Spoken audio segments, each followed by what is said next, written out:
Hello बच्चों, जेक guard YouTube channel में आपका तहे दिल से स्वागत है। आशा करता हूं कि आप लोग अपने एग्जामिनेशंस की तैयारी बहुत ही अच्छे तरीके से कर रहे होंगे। जिन विद्यार्थियों को मैथमेटिक्स से क्वेश्चन आंसर बनाने में प्रॉब्लम होती है, उन विद्यार्थियों को मैं कहना चाहूँगा कि सिर्फ आप लोग इस वीडियो को ध्यानपूर्वक से देखिए। फिर मैं बता देता हूँ कि दोबारा आप लोगों को मैथमेटिक्स से क्वेश्चन आंसर बनाने में कहीं भी प्रॉब्लम नहीं होगी। मैथमेटिक्स बहुत ईज़ी है दोस्त, लेकिन सिर्फ आप लोग को मैथमेटिक्स को अच्छे वे में समझना है, जो कि मैं आप लोग को बहुत अच्छे वे में इसे समझा दूँगा। 40 क्वेश्चन मैं आपको इसमें सॉल्यूशन करवाऊँगा, लेकिन आप इतना जान लीजिए कि इससे रिलेटेड जितने भी सवाल आपके एग्जामिनेशंस में पूछेंगे, आपको कहीं भी प्रॉब्लम नहीं होगी। ये मैं आपको 100% बता देता हूँ। अगर नहीं पूछा इससे रिलेटेड, तो आप इतना जान लीजिए कि मैं 1-2 और सेट आप लोग के लिए अवेलेबल करवा दूँगा, जिससे कि आप लोग का एग्जामिनेशंस की तैयारी वेल परफेक्ट हो जाएगी, बहुत अच्छी तरीके से हो जाएगी, ठीक है?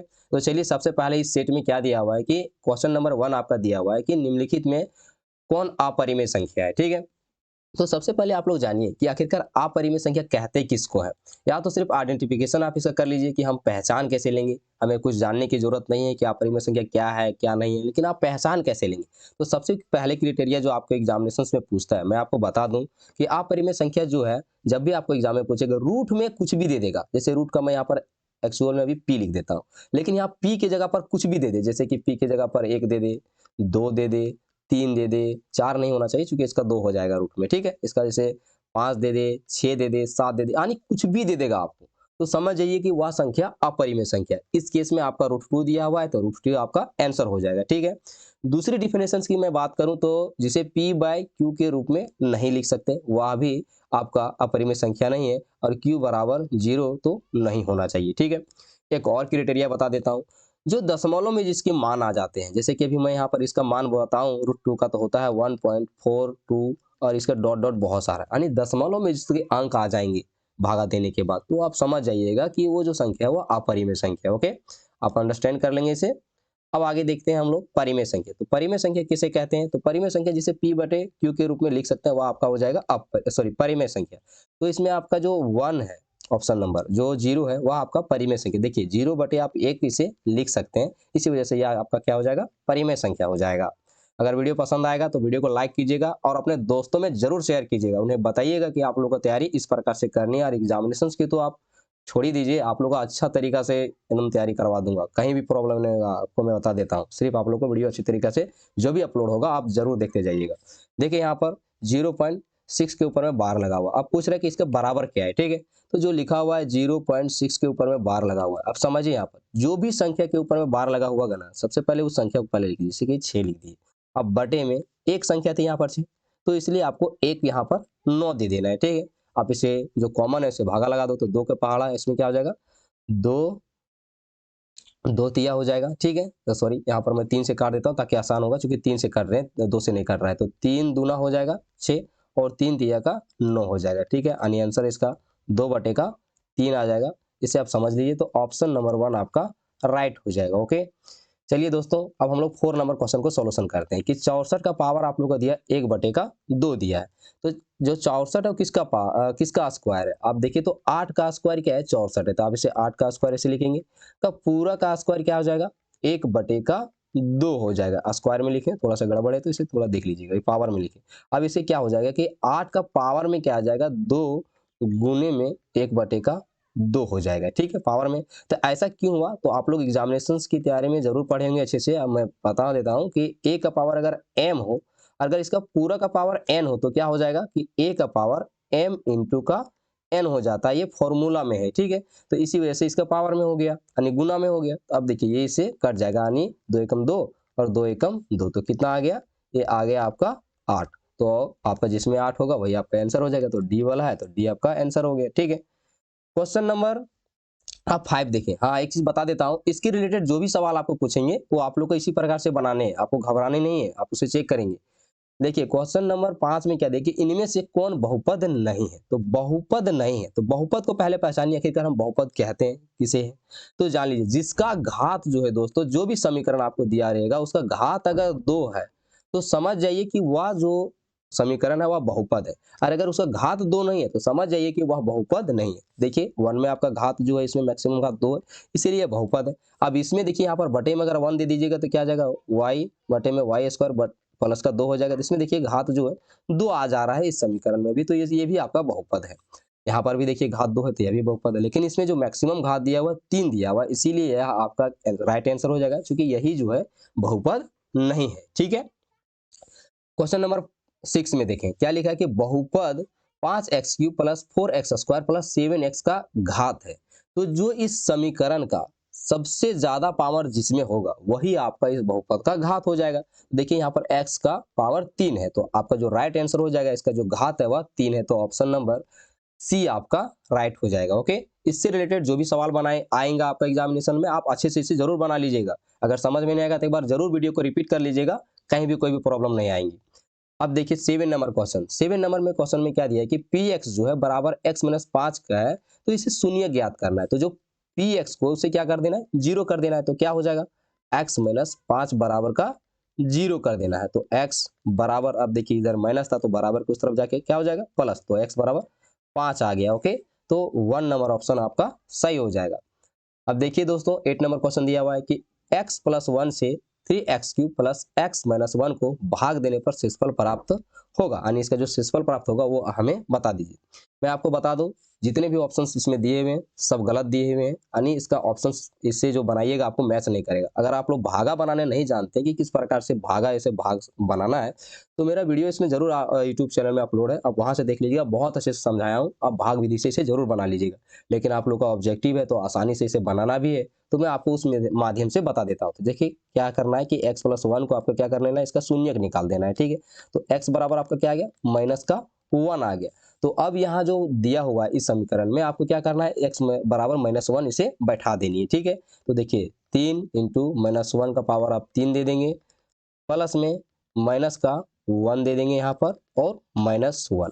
अब देखिए बराबर क्या हो जाएगा 3। अब x को आप सॉरी -1 को 3 बार गुना करेंगे, किस प्रकार से, तो इस तरह से। ठीक है, ध्यान देंगे, तो आप लोग इस तरह गुना करेंगे तो माइनस इंटू माइनस क्या हो जाएगा, प्लस का 1, और फिर यहाँ पर देखिए माइनस का 1 है तो प्लस इंटू माइनस तो -1 हो जाएगा। ये जरूर ध्यान रखेंगे। तो क्या हो जाएगा यहाँ पर माइनस का 1 हो जाएगा, प्लस माइनस -1 और माइनस ऑलरेडी में इसमें 1 है, तो क्या आ जाएगा इसका, यहाँ पर कुछ नहीं तो प्लस है तो प्लस माइनस, माइनस का 3 -1 और -1 सब माइनस में तो जुड़ जाएगा, तो कितना आ जाएगा माइनस का 5 आ जाएगा। ठीक है, माइनस का इसमें 5 आ जाएगा, जो कि आपका राइट आंसर है, लेकिन यहाँ पर ऑप्शन में कहीं भी मैच नहीं करेगा। ओके, ये चीज आप ध्यान रखेंगे। चलिए क्वेश्चन नंबर 9, क्वेश्चन नंबर 9 बहुत आसान है। अगर फॉर्मूला से आप लोगों को अगर याद होगा, और अगर फॉर्मूला से रिलेटेड अगर आप लोगों को क्वेश्चन पूछने वाली है, तो आप लोग इतना ध्यान दीजिए कि जितने भी फॉर्मूले हैं आप जरूर रट लीजिएगा। मैं इसलिए रटने के बाद बोल रहा हूँ कि आप लोग को याद तो होना ही चाहिए, ताकि आप आराम से उसे सॉल्यूशन कर पाएं। ठीक है, तो देखिए इसका right answer option number A हो जाएगा, क्योंकि x प्लस वाई का होल स्क्वायर कीजिएगा तो x square plus 2x plus Y square हो जाएगा। ठीक है, क्वेश्चन नंबर 10 में देखिए क्या लिखा है कि इनमें से कौन दो चर वाले रैखिक समीकरण है, यानी यहाँ पर जो दिया हुआ है वो आपका दो चर वाले रैखिक समीकरण कौन है। तो देखिए दो चर वाले रैखिक समीकरण का पहचानने का नियम है कि आपको ax प्लस का by प्लस c बराबर 0 के रूप में होना चाहिए। अगर इस रूप में है तो समझ जाइए बात, दो चर वाले रैखिक समीकरण है। तो देखिए ए बराबर मतलब कुछ भी हो सकता है, कांस्टेंट है, या 2 4 5 कुछ भी हो सकता है, बी बराबर भी वही चीज है, कुछ भी, सी बराबर आपको कुछ भी रह सकता है। ठीक है, लेकिन आपका एक्स और वाई के रूप में जरूर होना चाहिए। देखिए यहाँ पर सिंपल आपका बी में सिर्फ ये सब चीजें दिख रही है, इसलिए बी ऑप्शन आपका सही हो जाएगा। ओके, क्वेश्चन नंबर 11 हो रहा है निम्नलिखित हलों में कौन समीकरण x प्लस 2y बराबर 6 का हल है। तो यहाँ पर ये आपका LHS हो गया, ये RHS हो गया, तो हमें LHS बराबर RHS प्रूव करना है। तो ऑप्शन नंबर सी आपका राइट हो जाएगा। आप इस सब में चेकआउट कर सकते हैं, मैं बता देता हूँ आप किस प्रकार से चेक कर लीजिएगा। तो देखिए x बराबर आपका 2 दिया हुआ है इसमें, और y बराबर 2 रहेगा, तभी ये दोनों प्रूव्ड हो जाएंगे। तो देखिए LHS में आपका क्या दिया हुआ है दोस्तों, तो आप LHS में अगर ध्यान दें तो आपका LHS में दिया हुआ है x प्लस का 2y दिया हुआ है। तो x का मान कितना, तो 2, तो 2 रख दीजिए, प्लस का 2 गुने में 2 हो जाएगा, क्योंकि y का मान भी 2 है, तो 2 प्लस 2 दूना 4। ओके, जोड़ देंगे तो कितना आ जाएगा, 6 आ जाएगा, जो कि आपका राइट आ गया, यानी राइट साइड वाला भी जो दिया हुआ था RHS, ये दोनों आपस में क्या हो गए, प्रूव्ड हो गए। ओके, ये जरूर ध्यान रखिएगा। अब क्वेश्चन नंबर 12 दिया हुआ है कि क्या रैखिक समीकरण y बराबर 3x का आलेख मूल बिंदु से होकर जाएगी। यानी मूल बिंदु क्या होता है, मूल बिंदु उसे कहते हैं जो 0 0 से, यानी x भी 0 होता है और y भी 0 होता है, उसे मूल बिंदु कहते हैं। तो क्या ये जो y बराबर 3x का आलेख जब हम बनाए तो क्या इससे होकर गुजरेगी? तो इसका जवाब हो जाएगा हाँ, कि हाँ इससे गुजरेगी। मैं आपको दिखा देता हूँ किस प्रकार से यह गुजरती है। ओके, अब चलें मैं आपको बता दूं कि इसे पीपीटी के माध्यम से समझिए आप लोग। सबसे पहले आप लोग को जो समीकरण दिया उसे लिख दीजिएगा कि y बराबर 3x दिया हुआ है, तो आप लोग को x का मान लेके चलना, यानी मान लेना है कि x बराबर 0, तो y बराबर क्या हो जाएगा कि 3 गुने का 0 हो जाएगा, चूंकि x है तो 0 बराबर का 0, यानी ये जो आ गया कितना आ गया 0 0 आ गया। अगर आप 1 रखेंगे तो इसका मान 3 आ जाएगा, और 2 रखेंगे तो इसका मान 6 आ जाएगा। ठीक है, आप इसे निर्देशांक ज्यामिति से आप यहाँ पर इसे बना लीजिएगा अच्छे तरीका से। अब देखिए x का मान 0 है तो y का मान भी 0 है, तो आप यहाँ पर इसे दिखा दीजिएगा। देखिए यहाँ पर दोनों बराबर होते हैं, x का मान 0 तो y का मान भी 0। अब यहाँ x का मान 1 है और y का मान 3 है, तो यहाँ पर x देखिए 1 है और यहाँ y 3 है, तो आप इसके लिए इधर से इसकी रेखा खींच दीजिए और इसका भी एक इधर से रेखा खींचिए, जस्ट जैसे मैंने इसको खींच दिया है। देखिए यहाँ पर मैच कर रहे हैं, तो यहाँ पर इनका नाम भी लिख देना है कि x 1,3, यानी पहले x लिखेंगे उस बाद में y। अब देखिए दूसरा में क्या है कि आपका x बराबर 2 है और y बराबर 6 है, तो x बराबर 2 कहाँ है, यहाँ पर है, और y बराबर 6 आपका यहाँ है। तो जस्ट आप इस तरह से एक लाइन खींच दीजिएगा। ठीक है, नाम भी लिख देंगे इस तरह से। अब देखेंगे तो यहाँ से अगर सीधी एक लाइन खींचते हैं तो एक सीधी लाइन एक खींच जाती है, तो आप देखें कि मूल बिंदु से होकर के वहां पर इसे जाती है। ठीक है, तो मैंने आपको इसे बता दिया। चलिए अब ऑप्शन नंबर 13 नंबर क्वेश्चन देखते हैं। लिखा है कि y अक्ष समीकरण है। ठीक है, y अक्ष का समीकरण, तो y अक्ष का जो समीकरण होता है वह x बराबर का 0 होता है, ये जरूर याद रखिएगा। Option number 1। अगर आप लोग को x अक्ष का पूछेगा तो, अगर अपोजिट x अक्ष का पूछेगा तो y बराबर 0, y अक्ष का पूछेगा तो x बराबर 0, जरूर याद रखेंगे।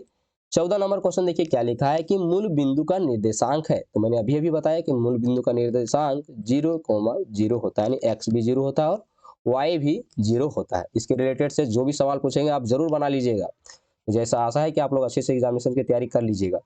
क्वेश्चन नंबर 15, आकृति में बिंदु P के निर्देशांक है। अब जो आकृति यहाँ पर आपको देखने को मिल रहा है वो बिंदु P के निर्देशांक बताना है, तो निर्देशांक लिखते क्या है, पहले हम लोग x लिखते हैं, बाद में इसे y लिखते कोमा देके। तो देखिए x का मान यहाँ पर क्या चीज दिख रहा है दोस्तों, 3 है, क्योंकि यहाँ पर मैच कर रही है। ठीक, तो 3 पहले लिखेंगे, बाद में हमारा क्या दिया हुआ है, यहाँ पर y दिया हुआ है, तो आप इसे यहाँ y लिख देंगे, तो 3,2 जिसमें है वही हमारा राइट आंसर हो गया। ठीक है, चलिए क्वेश्चन नंबर 16 की ओर चलते हैं हम लोग।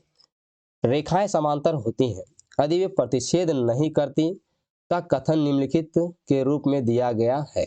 तो यह जो कथन दिया गया हुआ एक परिभाषा के रूप में दिया हुआ है, इसे आप जरूर याद कर लीजिएगा। क्वेश्चन नंबर 17, यदि किसी त्रिभुज का एक कोण अन्य दो कोणों के योग के बराबर हो तो वह त्रिभुज है। तो वह त्रिभुज क्या है, आपका एक समकोण त्रिभुज है। मैं आपको बता दूं समझाने के लिए कि सबसे पहले आप एक एंगल वाला समकोण त्रिभुज ऐसे करके बना दीजिए। देखिए यहाँ पर इस समकोण त्रिभुज जब बनाइएगा तो ये 90 डिग्री होता है, और त्रिभुज के जो तीनों कोणों का योग होता है 180 डिग्री होता है। तो आधा तो यही हो गया, अब आधा में इन दोनों कोण बनेंगे, इसी वजह से जो समकोण त्रिभुज है वह इसका राइट आंसर हो जाएगा। ठीक है, क्वेश्चन नंबर 18, आकृति में POQ एक रेखा है, x का मान ज्ञात करनी है हमें। तो देखिए यहाँ पर जो POQ एक रेखा है तो हमें x का मान ज्ञात करना है।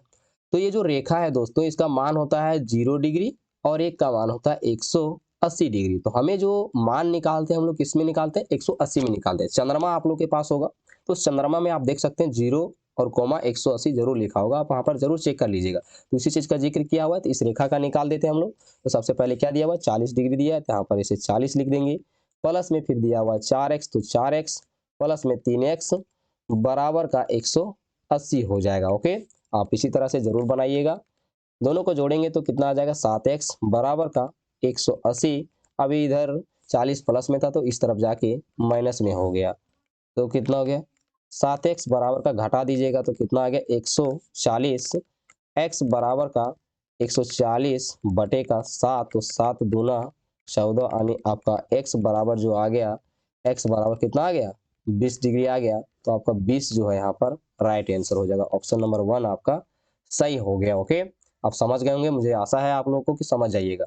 देखिए इस क्वेश्चन में बहुत आसानी तरीका से बता दूंगा। ठीक है, जैसे आप लोग अगर एक्सरसाइज में पढ़िएगा तो उसमें अलग तरीका से, और मैं यहाँ ऑब्जेक्टिव बता रहा हूँ तो आप लोग को आसान तरीका से बता देता हूँ। ठीक है, सबसे पहले आप लोग क्या कीजिएगा, जब भी ये क्वेश्चन पूछेगा तो इसमें एक लाइन खींच दीजिएगा आप लोग। ओके, अब देखिए दोस्तों, ये जो लाइन गई हुई है यहाँ से ऐसे करके जो लाइन जाएगी वह 180 डिग्री का एंगल बनाती है, ठीक है। तो यहाँ पर देखिए 110 बन रहा है, तो यहाँ पर जो बना देगा तो 180 में 110 को घटा दीजिए, कितना बचेगा 70। तो यहाँ 70 डिग्री लिख दीजिए, ज़्यादा कुछ नहीं समझना आप लोग को, बस इतना ही समझना है कि आपको क्वेश्चन आंसर बना लेने हैं कि जब भी किसी तरह से पूछेगा।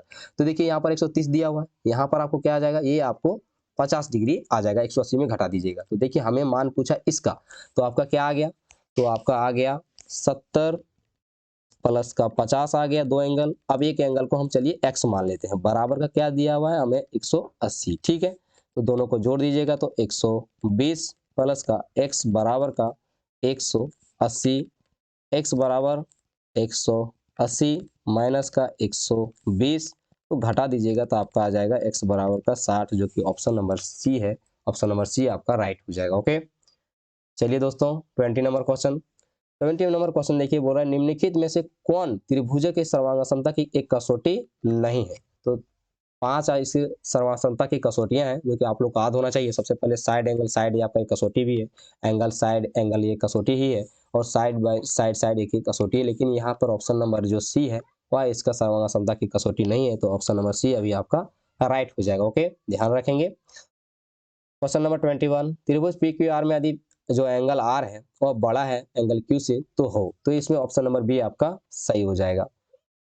क्वेश्चन नंबर 22, त्रिभुज एबीसी में बीसी जो है एबी का बराबर है और जो बी है वह 80 डिग्री का है, तो ए का बराबर होगा। इसे बहुत आसानी तरीके से मैंने समझाया है, जरूर समझने की कोशिश कीजिएगा इस क्वेश्चन को, ठीक है। चलिए पीपीटी में लेके चलते हैं आप लोग को।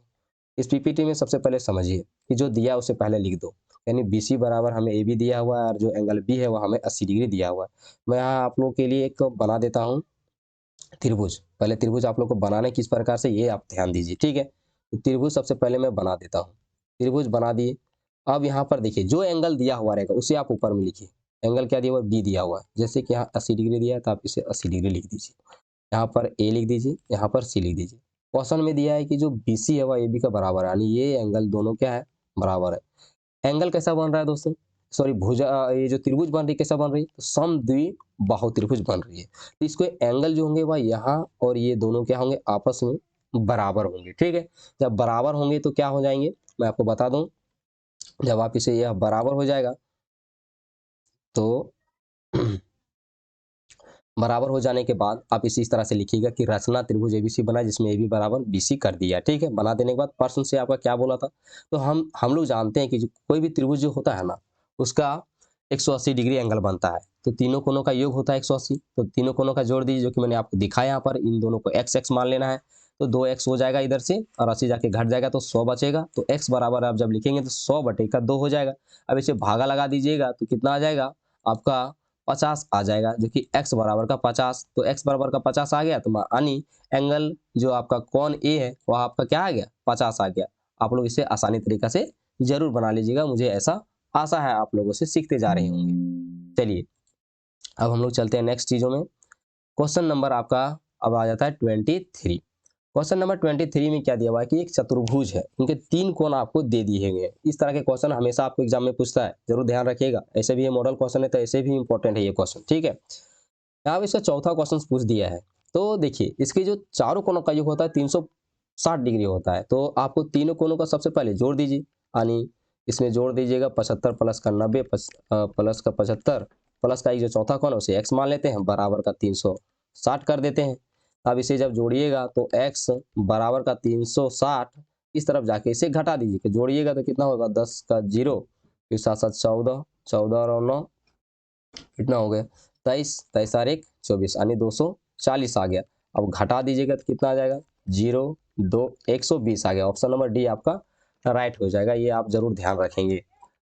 देखिए क्वेश्चन नंबर 24, एक समचतुर्भुज है कि भुजाओं के मध्य बिंदुओं से एक ही क्रम में मिलाने वाली रेखा को आवृत्ति कहलाती है। तो ये क्या कहलाती है, एक आयत कहलाती है। मैं आपको दिखाता हूँ किस प्रकार से। जैसे कि आप नेक्स्ट क्वेश्चन में ऐसे बढ़े तो सबसे पहले देखिए आप एक किस तरह से ड्रॉ करेंगे, एक समचतुर्भुज आप ड्रॉ कर दीजिए, जो कि मैंने आपको यहाँ समझाया। समचतुर्भुज ड्रॉ कर दिए, उसके बाद इसके मध्य बिंदुओं से होकर के आपको एक लाइन ऐसे करके ड्रॉ कर लेना है, जो मैं आपको दिखा रहा हूँ। इस प्रकार से आप इसे ड्रॉ कर लीजिएगा। ओके, ड्रॉ कर लेने के बाद आप देखेंगे कि तो ये जो फिगर बन रहा है वो एक आयत टाइप में बन रहा है। ये उस बात को आप जरूर ध्यान रखिएगा, इसीलिए आपका राइट आंसर आयत हो जाएगा, ठीक है। क्वेश्चन नंबर 25 कि एक त्रिभुज एबीसी की भुजाओं के मध्य बिंदु किसी भी एक शीर्ष को चौथा बिंदु लेकर एक समांतर चतुर्भुज बनाते हैं, यानी किसी भी एक को ले लीजिएगा जिसे चौथा बना दीजिएगा, ठीक है। यानी मैं अभी बता दूंगा, उसमें से एक समांतर चतुर्भुज बनेगा जिसका उसका क्षेत्रफल हमें निकाल के बता देना है। इस क्वेश्चन में यही पूछा है। तो चलिए मैं आपको अच्छे तरीके से समझाता हूँ किस प्रकार से आपको इसको बनाने हैं। सबसे पहले मैं आपको स्लाइड में लेके चलता हूँ। जो स्लाइड है इसका देखिए, अब क्या है कि 25 नंबर क्वेश्चन में आपको एक पहले समचतुर्भुज बना देना है। उसके बाद इसके मध्य बिंदुओं से होकर के सबसे पहले नाम इनका लिख दीजिए। उसके बाद मध्य बिंदुओं से होकर के आप लोग को एक और त्रिभुज बना लेना है, जो कि मैंने आप लोग बना दिया। इनका भी नाम लिख देंगे आप लोग इस तरह से, जिस तरह से मैंने लिख रहा हूँ नाम लिख देंगे। नाम लिखने के बाद देखिएगा कि जितने भी समचतुर्भुज की वजह से जितने भी त्रिभुज है सब क्या हो जा रहे हैं, बराबर हो जा रहे हैं। सब बराबर हो रहे हैं तो आप इस तरह से लिखिएगा कि जो एरिया है त्रिभुज ए एफ ई का, यानी ए एफ ई का, वह बराबर है एरिया डी ई एफ, यानी डी ई एफ का बराबर है एरिया एफ बी डी, यानी एफ बी डी का बराबर है। सब इस तरह बराबर समीकरण 1 ले लीजिएगा। अब देखिए जो एरिया आपका डी ई एफ आएगा, यानी जो डी ई एफ आएगा 1 का चौथा भाग होगा, जो कि इस त्रिभुज का क्या हो जाएगा, पूरा एबीसी त्रिभुज का चौथा भाग होगा। इसे समीकरण नंबर 2 ले लीजिएगा। अब देखिए जो क्वेश्चन में हमें बोला था कि समांतर चतुर्भुज जो बनेगा इनमें से किसी को भी ले लीजिए, जो समांतर चतुर्भुज बनेगा उसी का हमें क्षेत्रफल निकाल के बताइए। तो देखिए आप यह क्या करेंगे कि आप यहाँ देखेंगे, अगर गौर करेंगे तो यहाँ से जो रेखा गई हुई एफ डी और डी ई और ए जो से मिला है तो एक समांतर चतुर्भुज के जैसा दिख रहा है। इसे समांतर चतुर्भुज डी एफ में आप देखेंगे, समांतर चतुर्भुज अगर डी एफ का क्षेत्रफल निकालिएगा तो देखेंगे कि यहाँ वाला जो एक त्रिभुज है और ये जो त्रिभुज है दोनों इसमें त्रिभुज है, तो दोनों को आप यहाँ पर इसे जोड़कर इसे लिख दीजिएगा। लिखने के बाद आप क्या करेंगे कि जो एरिया डी ई एफ जो है वह एरिया डी ई एफ के बराबर हो जाएगा। क्यों? चूंकि ए एफ ई जो है, देखिए यहाँ पर ए एफ ई जो है डी ई एफ के बराबर है, किससे, समीकरण नंबर 1 से है, जो कि मैंने आपको यहाँ पर दिखा दिया। आगे देखिए इन दोनों को जब जोड़िएगा तो कितने हो जाएंगे, 2 एरिया डी एफ हो जाएंगे। अब डी ई एफ का क्षेत्रफल क्या दिया हुआ है, तो 1/4 area B C sorry A B C का त्रिभुज दिया हुआ है। तो आप इस तरह लिख दीजिएगा। आप इसे काट देंगे जिस तरह से मैं यहाँ पर काट रहा हूँ। तो देखिए 2 एकम 2, 2 दूना 4 कट गया। कटने के बाद आप क्या लिखेंगे, 1/2 एरिया ए बी सी। आप इसे खोजेंगे तो आपको मिलेगा यह ऑप्शन नंबर 1 में। ऑप्शन नंबर 1 आपका सही हो जाएगा। ओके, ध्यान रखेंगे। क्वेश्चन नंबर 26, दो समांतर चतुर्भुज बराबर आधारों पर और एक ही समांतर रेखाओं के बीच स्थित है, उनके क्षेत्रफलों का अनुपात है। ठीक है, देखिए सबसे पहले बोलिए, दो समांतर चतुर्भुज है, उनका आधार भी एक ही है, इसी वजह से उनके क्षेत्रफलों का अनुपात हमें बताना है। तो मैं चलिए आपको फिर से मैं आपको स्लाइड के माध्यम से बताता हूँ। ठीक है, चलिए स्लाइड को ओपन कर लेते हैं। सबसे पहले आपको इस तरह का एक समांतर चतुर्भुज बना लेना है। बन गया। इसमें आपको देखिए इस तरह से एक फिगर बना लीजिएगा। आप यहाँ से इस तरह से एक लाइन खींच दीजिएगा, इसमें आपको एक इस तरह से लाइन खींच देंगे। ठीक है, सबसे पहले फिर इनका नाम लिख देंगे, जो भी आप लोग को नाम लिखना है। ओके, उसके बाद देखिए जो दिया है उसे आप जरूर लिखेंगे कि जो बोला है कि समांतर चतुर्भुज के बारे में बोला है, तो हम लोग जानते हैं कि समांतर चतुर्भुज का जो क्षेत्रफल होता है वह 1/2 गुने का आधार गुने का ऊंचाई होता है। अब अगर हम यहाँ पर देखिए, सबसे पहले मैं पेन थोड़ा सा सेलेक्ट कर लेता हूँ ताकि आपको समझ में आ जाए। गौर करेंगे दोस्तों कि यहाँ जो आप देख रहे हैं ये जो फिगर आउट यहाँ से इस तरह से गया हुआ है, यहाँ से अच्छे से नहीं ड्रॉ हो रहा है, लेकिन आप समझने की कोशिश करेंगे। मैंने आपको ड्रॉ करके दिखा दिया हूँ। यहाँ से एक बन रहा है तो एक इधर का एक यहाँ का समकोण त्रिभुज बन रहा है, समांतर चतुर्भुज। फिर आप देखेंगे तो इस लाइन से ऐसे करके एक गया हुआ, तो यहाँ पर भी एक समांतर चतुर्भुज बन रहा है, जो कि उनकी जो आधार है, आधार यही है, दोनों का सेम है। ये जरूर आप ध्यान में रखेंगे। ठीक है, मैं इरेज कर देता हूँ सब चीजों को ताकि आप लोग को अच्छे से समझ में आ जाएगा। Erase all. ठीक है, अब देखिए आगे हम इसे समझते हैं किस प्रकार से फिर सॉल्यूशन करने हैं। देखिए अब आप लिखेंगे समांतर चतुर्भुज, आप पहले इसका हाइट बना लीजिएगा, क्योंकि आधार आपका हाइट जो होगा इस हाइट से बना देंगे, एक खींच दीजिएगा हाइट। ठीक है, अब देखिए समांतर चतुर्भुज ए बी एफ डी, यानी ए बी एफ डी में आप देखिए तो 1/2 आधार क्या है, ए बी है, ऊंचाई क्या चीज है, जी एच है, जो कि जी एच मैंने यहाँ ड्रॉ करवा दिया। उसी प्रकार से समांतर ए बी सी ई, यानी ए बी सी ई में आप देखें तो 1/2 आधार आपका ए बी है, ऊंचाई आपका जी एच ई है।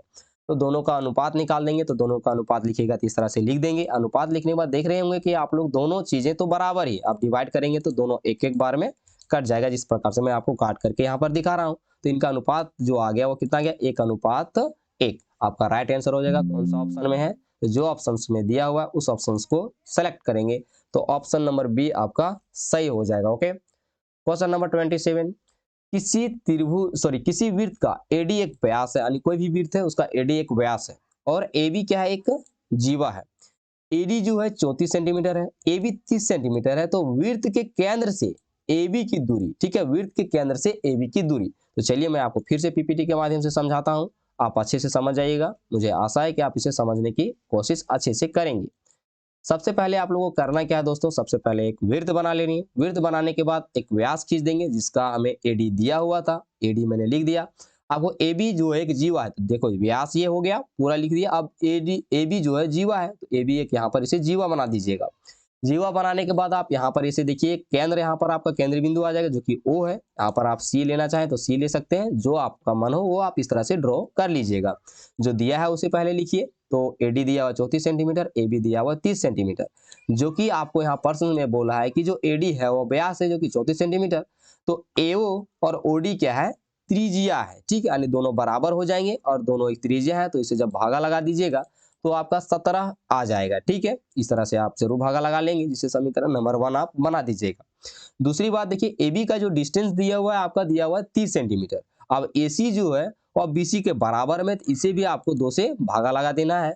और ओसी जो है लंब है एबी का, ये ध्यान रखेंगे, तो इसका 15 आ जाएगा, यानी एसी का जो लंबाई आ गया वह 15 आ गया और एओ का लंबाई अब आपका आ गया है 17। तो आप देखेंगे तो यहाँ पर देखेंगे एओसी एक समकोण त्रिभुज बना रहे हैं। तो समकोण त्रिभुज में आप जानते होंगे कि कर्ण बराबर होता है रूट अंडर का लंब स्क्वायर प्लस का आधार स्क्वायर। लेकिन यहाँ पर क्या चीज दिया हुआ है कि लंब ही नहीं दिया हुआ है, तो ओसी आपका लंब है, तो ओसी बराबर लिखेंगे रूट अंडर का कर्ण स्क्वायर माइनस का लंब स्क्वायर। तो कर्ण है एओ स्क्वायर माइनस का एसी हो गया आपका आधार स्क्वायर, तो आधार इसे घटा दीजिएगा इस तरह से, ठीक है, यानी 17 का स्क्वायर 289, 15 का स्क्वायर 225, घटा दीजिएगा तो आपका आ जाएगा 64। तो 64 किसका होता है, 8 का स्क्वायर होता है। तो ओसी जो केंद्र है वह एबी से कितना दूर है, तो 8 सेंटीमीटर दूर है। ओके, मुझे लगता है आप लोग को अच्छे से समझ में आ रहा है। दोस्तों में जरूर शेयर करेंगे और वीडियो को लाइक तो करने के लिए नहीं भूलेंगे, ठीक है। क्वेश्चन नंबर 28, यदि एबी आपका 12 सेंटीमीटर दिया हुआ है, बीसी आपका 16 सेंटीमीटर दिया हुआ है, तो एबी एक रेखाखंड बीसी पर लंब है, तो एबीसी से होकर जाने वाली वृत्त की त्रिज्या है, ये हमें ज्ञात करनी है। तो चलिए फिर से हम लोग पीपीटी में चलते हैं। पीपीटी नंबर आपका आप यहाँ से आ गया। सबसे पहले समझिए यहाँ पर क्या दिया हुआ है। जो दिया है जैसे यहाँ पर आप फिगर बना दीजिएगा, इस प्रकार से दे दिया आपको। यहाँ आपको मान ज्ञात करना एसी का, तो जो दिया है उसे लिख दिए। एबीसी त्रिभुज में, एबीसी त्रिभुज में एसी आपका क्या चीज निकल के आ गया, तो वृत्त का व्यास निकल के आ गया। तो आप अगर ओ सी और ओ ए देखेंगे तो वृत्त की त्रिज्या है, ये दोनों क्या है, वृत्त की त्रिज्या है, इस बात को आप नहीं भूलेंगे, ठीक है, ध्यान देते जाइएगा आप लोगों का क्या है। सो आगे देखिए तो एसी बराबर आपका क्या आ जाएगा, रूट अंडर का, चूंकि ये फिर अगर देखिए समकोण त्रिभुज, अगर देखिए एबीसी में तो एक समकोण त्रिभुज बना हुआ है, तो ये क्या हो गया, कर्ण हो गया। तो कर्ण बराबर क्या होगा, रूट अंडर का लंब स्क्वायर प्लस का आधार स्क्वायर, जो कि 16 का स्क्वायर प्लस का 12 का स्क्वायर करेंगे तो 16 का स्क्वायर होता है 256, 12 का होता है 144, जोड़ देंगे तो आ जाएगा 400। तो इसका जो रूट अंडर निकालेंगे तो आ जाएगा 20 सेंटीमीटर, यानी इसकी जो लंबाई हो गई वो 20 सेंटीमीटर हो गई। ओके, यानी वृत्त की जो त्रिज्या हो जाएगी 10 सेंटीमीटर हो जाएगी। आपको पता है व्यास में जब 2 से भागा लीजिएगा उसका त्रिज्या निकल जाती है। चलिए नेक्स्ट क्वेश्चन की ओर बढ़ते हैं। क्वेश्चन नंबर आपका आ गया 29, बोल रहा है पटरी एवं प्रकार की सहायता से निम्नलिखित में से किसका रचना करना संभव नहीं है। यह क्वेश्चन जब भी आपके एग्जामिनेशन में पूछे तो मुझे आशा है कि मैं जो बता दूंगा आप लोग को फिर कभी प्रॉब्लम नहीं होगी। ध्यान दीजिए, आप लोग को जब भी पूछेगा कि पटरी और प्रकार से कौन सा कौन नहीं बना सकता है, तो ध्यान देंगे कि आपको जो भी ऑप्शंस दिए रहेंगे उन्हें आपको 15 से भागा लगा देनी है। अब जब 15 से भागा लगा दीजिएगा और अगर डिफिनिट भागा लग गया, यानी पूरी तरह से भागा लग गया, तो समझिए उसको बनाना संभव है। और अगर 15 से पूरी तरह से भागा नहीं लगा तो उसको बनाना संभव नहीं है। तो ऑप्शन नंबर जो बी है वह आपका भी राइट हो जाएगा। ये सब आप भागा लगा के देख लीजिएगा, ये सब भागा लग जाते हैं आसानी से, चूंकि मैंने ट्राई कर लिया हुआ हूँ, ठीक है। अब देखिए क्वेश्चन नंबर 30, दिया हुआ है कि 2√3 सेंटीमीटर भुजा वाले समबाहु त्रिभुज का क्षेत्रफल ज्ञात कीजिए। चलिए मैं आपको फिर से पीपीटी में लेके जाता हूँ, आप किस प्रकार से बनाएंगे। तो देखिए यहाँ पर जो दिया है उससे पहले एक समबाहु त्रिभुज, यानी समबाहु किसे कहते हैं, समबाहु मतलब जिसके सभी भुजाएं बराबर उसे समबाहु त्रिभुज कहते हैं। तो मैंने आपको ड्रॉ कर दिया। ड्रॉ करने के बाद जो दिया उसे लिख दीजिए। समबाहु त्रिभुज का क्षेत्रफल होता है √3 बटे का 4, भुजा स्क्वायर होता है। तो भुजा का मान आपका दिया हुआ है 2√3 दिया हुआ है, तो इसे जब आप स्क्वायर करेंगे तो इसे 2 बार कीजिएगा तो देखिए 2 का 4 हो जाएगा, √3 का 3 आ जाएगा। अब देखिए 4 4 जो दोनों थे तो भागा लग जाएगा, कितना आ जाएगा 1। तो समबाहु त्रिभुज क्षेत्रफल 3√3 सेंटीमीटर स्क्वायर हो जाएगा। ओके, जरूर ध्यान देंगे आप लोग, अच्छे से मैं बताते जा रहा हूँ। चलिए देखिए अब क्वेश्चन नंबर 31। एक त्रिभुज की भुजा दे दिया गया हुआ है, इसकी लंबाइयां भी की लंबाई दे दिया है, भुजा उसकी लंबाई दिया हुआ है, तो त्रिभुज का क्षेत्रफल आप लोग को ज्ञात कर देना है। तो ये कैसा त्रिभुज है, ये ह्यूरोन का सूत्र से बनने वाला त्रिभुज है। ठीक है, चलिए आपको फिर से मैं पीपीटी में लेकर जाता हूँ, आसानी से आप इसे समझ लीजिएगा। जो भुजा दिया रहेगा उसे आप लिख दीजिएगा, माना कि ए बराबर, देखिए भुजाएं दे दिया गया हुआ, लेकिन आप इसको मानेंगे आपकी ए बराबर, बी बराबर, सी बराबर आप क्या लिख रहे हैं, इसलिए इस तरह से आप इसे लिख दीजिएगा और इसका एस निकाल दीजिएगा। तो एस निकालेंगे ए प्लस बी प्लस सी बटे का 2, तो सबको जोड़ दीजिएगा तो आपका आ जाएगा 168। 168 को 2 से भागा लगा दीजिएगा तो आ जाएगा 84। अब त्रिभुज क्षेत्रफल बराबर होता है रूट अंडर का S into S minus A into S minus B S minus C, इस तरह से होता है। तो आप सबको बैठा दीजिए। अब 84 है, अब 84 में 56 घटा दीजिएगा तो 28 आ जाएगा। 84 में फिर 60 घटाइएगा 24, और 84 में 52 घटाइएगा तो आ जाएगा 32। अब देखिए क्या होता है कि 12 गुना 7 करेंगे तो 12 सते 84, और 7 चौके 28 होता है, और 12 दूना 24 लिखेंगे। अब देखिए यहाँ पर 4 चौके 16, 16 दूना 32। देखेंगे यहाँ पर कि 12 यहाँ पर भी है, एक 12 यहाँ पर भी है, तो एक बाहर रूट का बाहर निकल जाएगा। 7 यहाँ पर भी है, दो दो 7 है तो एक 7 बाहर आ जाएगा।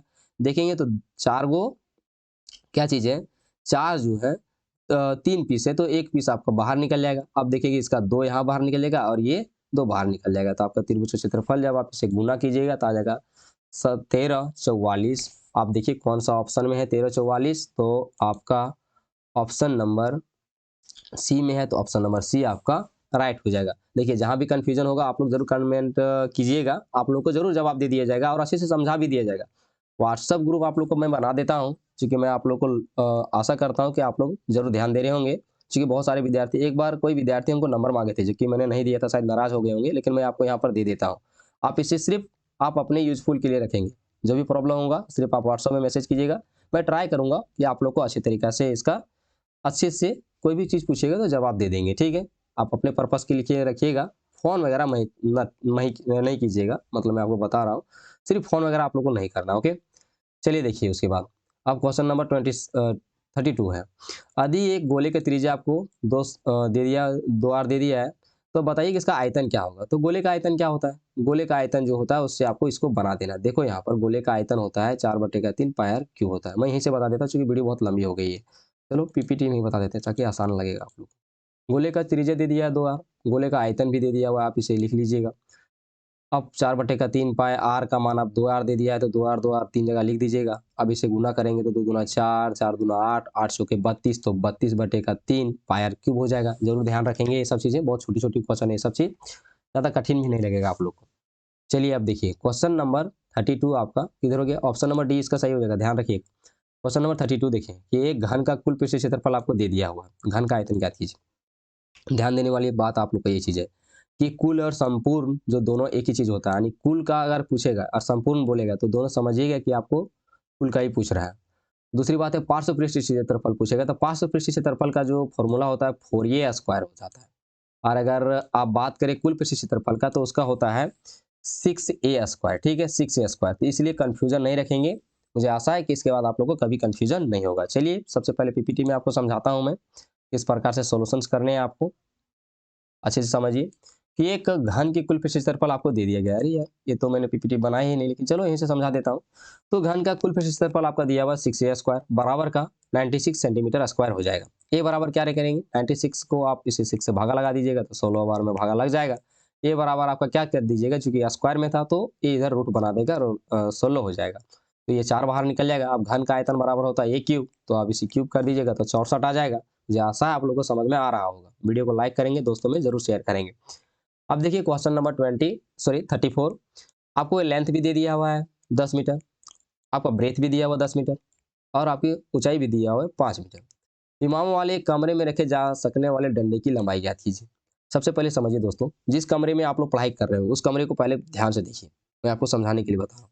उस कमरे में देखेंगे तो जो आपके सबसे पहले जो ऊपर वाली एक कोई कॉन को ले लीजिए आपके घर का, आप उस कॉन को देखिए और जस्ट उसके अपोजिट वाली दूसरी लाइन में ले लीजिए, जो उसके पूरा नीचे तो देखेंगे तो वहीं पर जो होगा आपको सबसे लंबी कोई भी वस्तु को आप रख सकते हैं, यानी डंडे होंगे, छड़ होगा, कुछ भी होगा, आप वहीं पर सबसे लंबा चीज रख सकते हैं। अन्यथा आपको सबसे लंबा वस्तु आपको उस कमरे में फिर कहीं भी नहीं रखा जाएगा। उसी का हमें क्षेत्रफल, सॉरी उसी का लंबाई हमें पूछा है। तो देखिए इसका फॉर्मूला होता है, बहुत आसान तरीके से मैंने समझाया है, आप सॉरी लिखा हूँ, आप इसे समझिए। आपको यहाँ समझने के लिए सबसे पहले जो दिया है उसे लिखिए, कि लेंथ दे दिया, ब्रेथ दे दिया, हाइट दे दिया, लिख दीजिए। डंडे की अधिकतम लंबाई होगी रूट अंडर का L square plus B square plus H square, इस तरह से जरूर लिखिएगा। सबको स्क्वायर कर दीजिए, तो सबका स्क्वायर करेंगे तो आपका इसका 100 25 आ जाएगा, जोड़ेंगे 225 होगा, 225 किसका स्क्वायर है तो 15 का है। तो जो अधिकतम लंबाई होगी और 15 मीटर का आपको कोई, सॉरी 15 सेंटीमीटर का कोई भी वस्तु वहां पर रख सकते हैं, नहीं तो फिर नहीं रहेगा। ठीक है, मैक्सिमम आपको उतनी लंबाई होगा। चलिए अब देखिए क्वेश्चन नंबर 35। यदि एक बेलन की त्रिज्या आधी कर दी जाए, ठीक है, बेलन की त्रिज्या आधी कर देंगे, ऊंचाई दोगुनी कर देंगे, तो उसका आयतन में क्या परिवर्तन होगा ये हमें उसे बताना है। तो क्वेश्चन नंबर 35 को अब हम लोग देखते हैं। तो बेलन का त्रिज्या आप मान लेंगे, सबसे पहले मान लेना है कि बेलन की त्रिज्या आर, बेलन की ऊंचाई आर, सॉरी एच। तो प्रश्न से क्या बोला कि बेलन की जो त्रिज्या आधी कर देना है और ऊंचाई 2 गुना कर देना है, तो बेलन का आयतन बराबर पाई आर स्क्वायर एच होता है। देखिए सबसे पहले तो पाई आर स्क्वायर एच होता है, अब इसमें बैठाइएगा तो देखिए इस तरह से पाई आर का मान r/2 हो गया है और r/2 फिर हो जाएगा एच। अब जब से डिवाइड करिएगा तो पाई आर स्क्वायर एच बटे का 2 आ जाएगा। यानी देख रहे हैं कि जो पहले था उसे अब ये जो है बेलन वह कितना हो गया, आधा हो गया। तो आपका आंसर यहाँ आधा हो जाएगा, ऑप्शन नंबर का सी। यहाँ से क्वेश्चन अब आप लोग का बहुत इंपॉर्टेंट हो गया। ये क्वेश्चन बहुत इंपॉर्टेंट सांख्यिकी से आप लोग का क्वेश्चन पूछा है। इस तरह के क्वेश्चन बहुत अक्सर पूछते हैं। पूरा वर्कशीट ज्ञात कीजिए। तो वर्कशीट निकालने का सबसे आसान तरीका बता देते हैं, ज्यादा टेंशन नहीं लेना है। इन दोनों को जोड़ दो यानी 90 प्लस 120 को जोड़ दीजिए, बटे में 2 दीजिए। कभी भी आपको वर्कशीट पूछेगा बस यही करना है, जोड़ देंगे तो कितना आ जाएगा 210 आ जाएगा, 210 आ जाएगा, बटे में 2 दीजिए तो ये आ जाएगा 105। 105 जो है आपका ऑप्शन नंबर सी में, बी में है, तो बी आपका सही हो जाएगा। क्वेश्चन नंबर 37 देखिए क्या बोल रहा है, इन आंकड़ों का माध्य ज्ञात कीजिए। ठीक है, अब माध्य देखिए सबसे पहले बहुत अच्छे तरीके से सजाया हुआ भी है। माध्य किसके बोलते हैं, जो बीच में रहे, सॉरी माध्य क्या बोलते हैं, सबको जोड़ दीजिए और जितना संख्या रहेगा पहले कितना जोड़ोगे तो 5 को जोड़ दो, 10 को जोड़ दो, 15 को, फिर 20 को, फिर 25 को, बटे में जितना संख्या उतना भागा दे दीजिए। 5 संख्या तो 5 से दे दीजिए। अब इसे जोड़ दीजिए कितना होगा, 15 15 30, 30 और कितना हो गया 30 और 20 50, 50 और 25 75 हो गया। ठीक है, 75 बटे का 5, तो ये कितना हो जाएगा 5 एकम 5, 5 पचे 25 यानी 15 इसका राइट आंसर हो जाएगा। ऑप्शन नंबर इसमें से नहीं है, अब है ही नहीं, तो आपका ऑप्शन नंबर डी सही हो जाएगा। ठीक है, ये जरूर ध्यान रखेंगे, कभी कभी आप लोगों को कंफ्यूज करने के लिए भी चीजें दी हुई रहती हैं। आगे देखें क्वेश्चन नंबर 38, आपको यहाँ पर दिया हुआ इन आंकड़ों का परिसर। तो परिसर क्या निकालते हैं, जो सबसे बड़ी संख्या होगी उसमें आपको सबसे छोटी संख्या को भागा लगा देना है। तो जब आप इसमें चेक करेंगे तो सबसे बड़ी जो संख्या है वो आपका 32 दिया हुआ है, तो आप सबसे पहले 32 लिख लीजिए, यानी 32 माइनस में आप क्या करेंगे, सबसे छोटी संख्या पहले छाटिए दोस्तों, यहाँ पर क्या दिया हुआ है, सबसे छोटी संख्या आपका 6 दिया हुआ है। ठीक है, तो 6 घटा दीजिएगा तो कितना बचेगा आपका 6 2 26 आपका बचेगा। तो आपका ऑप्शन नंबर डी है, ऑप्शन नंबर डी आपका सही हो जाएगा। ओके, इस तरह के क्वेश्चन जो भी पूछेंगे आप जरूर बना लीजिएगा। देखिए बोल रहा है 39 नंबर में, एक क्रिकेट मैच में एक महिला बल्लेबाज है, वह 30 गेंद में 6 बार चौका मार देती है, सॉरी 6 बार चौका मार देती है, चौका ना मारे जाने की प्रायिकता। तो देखिए 30 गेंद खेली, अब 6 बार चौका मार दिए, तो अब नहीं मार पाई चौका कितना, तो आप उसको घटा दीजिए तो 24 वो चौका नहीं मार पाई। अब प्रायिकता निकालना है तो कुल गेंद कितना था 30 था, तो 30 से आप यहाँ बटे कर देंगे। तो देखिए 6 चौके और 6 5 30, तो मतलब इसका जो रेशियो आ गया 4 बटे का 5 आ गया। यही आपका आंसर हो जाएगा, ऑप्शन नंबर का बी आपका सही हो गया। ओके, क्वेश्चन नंबर 40 आप देख लीजिए, बहुत आसान है, ये भी आपको समझ में आ जाएगा। एक सिक्के को क्या किया जा रहा है, एक बार उछाला जा रहा है। अब उछालता है तो चित जो है 455 बार आता है। तब चित की प्रायिकता बताइए, क्या लिखा प्राथमिकता लिख दिया यहाँ पर, लेकिन प्रायिकता पूछा। देखिए अब इसी का पूछ दिया था, 455 है, अब कुल बार उछाला था कितना 100 बार, तो इस बस उसी को इस तरह कर दीजिए, भागा लगा देंगे तो आपका कितना आ जाएगा 0.455 आ जाएगा। ऑप्शन नंबर और ये आपका सही है। वीडियो से अगर आप लोगों को इन्फॉर्मेशन मिली है, बनाने के लिए आप लोग अच्छी तरीके से सीख गए हैं, तो दोस्तों में शेयर करने के लिए नहीं भूलिएगा, उन्हें भी आप लोगों को सिखाने का अधिकार है, आप उन्हें भी सिखा सकते हैं। ओके, दूसरी बात है शेयर जरूर कर दीजिएगा, वीडियो को लाइक करेंगे। ठीक है, जय हिंद, जय भारत, जोहार, मिलते हैं नेक्स्ट वीडियो में।